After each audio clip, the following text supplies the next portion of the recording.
Hi guys! Today's video is about how to stop your cat from toileting in inappropriate areas. And all cats are different, what might work for one cat may not work for another, but here is some general advice that you can use to see if it helps. If it doesn't, you may wish to see a qualified cat behaviourist who can put together a specific treatment plan for your cat. As always, I just want to add a quick note to always visit your vet to make sure that you can rule out any medical causes for the problem or get any health concerns under control before you start any behavioural implementation. So first, you want to make sure that you provide an optimal litter facilities for your cat. In my previous video I provided lots of advice on how to do that, but basically you just want to make sure you've chosen the right tray for your cat and the right litter to put inside. Make sure to position the tray in the most appropriate area and to keep the tray clean as much as possible. It's also important to thoroughly clean the area in which they're toileting in with a solution of biological washing powder or an enzymatic cleaner that's specifically designed to target cat wee. This is going to stop the smell of urine in the area, attracting them to come back and urinate there again.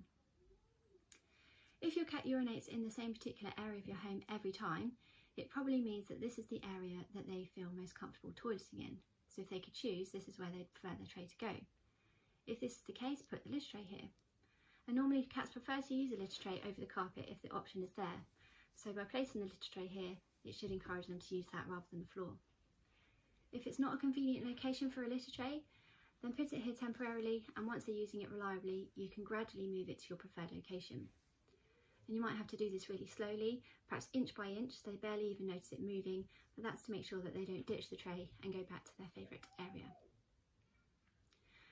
Your cat may have developed a preference for toileting on a certain substrate, such as the carpet. If this is the case, then just placing a litter tray there isn't going to do much good. Instead, place a small amount of their preferred substrate into the tray, so you could place a small square of carpet inside a litter tray and cover the place they usually toilet with a plastic sheet. This way the sheet should deter them from going on the carpet, as they won't like weeing on the plastic and getting the wee onto their paws. And because the tray is right there with the carpet inside, they should be encouraged to use the tray in this situation. So once they're using the carpet inside the tray, you can add a small amount of litter and gradually build up the amount of litter that's in the tray until they no longer feel that the carpet is in there and they're used to toileting into the litter itself. At this point you can remove the plastic sheeting from the carpet, and if you need to move the litter tray, then again do this gradually. If you have more than one cat at home, this could be the cause of your cat not using a tray. If there's tension between the cats, one may be actively blocking access to the litter tray for the other, or may be showing intimidation through staring or actively chasing them away. In this sort of situation, your cat may be reluctant to use the litter tray even when the coast is clear, and this is because toileting leaves them very vulnerable and unable to defend themselves or run away very easily. So it's not uncommon for them to get pounced on by another cat when they're in the tray. They're going to be worried that the other cat might appear at any time. Using the tray is quite a noisy activity, so often they'll be drawing attention to themselves by scraping in the litter, and the whole situation can become riddled with anxiety about whether or not they can go with or without getting noticed. So you can see why they might choose to go in a more secret location to take the whole anxiety out of the whole situation. So to help, make sure you have at least one litter tray per cat in your home, plus at least one extra to make sure every cat has a choice of which litter tray to use.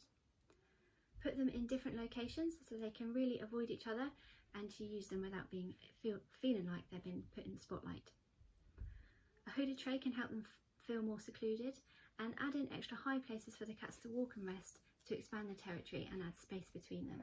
This is going to make it less easy for them to become blocked and any intimidation to take place. If your cat has any fears or phobias or generally has a more nervous disposition, keep this in mind when providing their litter tray. Again, a hooded tray would be better to provide some seclusion and privacy, but put in a place that's easy for them to access. You don't want them to have to travel through lots of different rooms and potentially encounter the thing they're fearful of before they get to the tray. This could put them off trying altogether. This is why it's important not to shout or punish your cat in any way for their inappropriate toileting. They may become fearful of you, which is going to make things worse, and they might be really fearful of going to the tray, and then you've got a really horrible situation on your hands. Lastly, if you prefer your cat to toilet outside rather than in a litter tray, make sure there is a suitable area for them to toilet outside. They need a secluded and private location, so an area that's covered by shrubbery or bushes or any sort of barrier, and turn up the earth so that they can dig and cover their waste. This should help protect them from the elements and shield them from any cats that are in the area, but just bear in mind that if the weather's really bad or the cat population gets too high for them to cope with, they may choose never to go out in the garden to toilet. So that's a lot of information crammed into one video. Hopefully there will be something to help you if your cat is inappropriate toileting.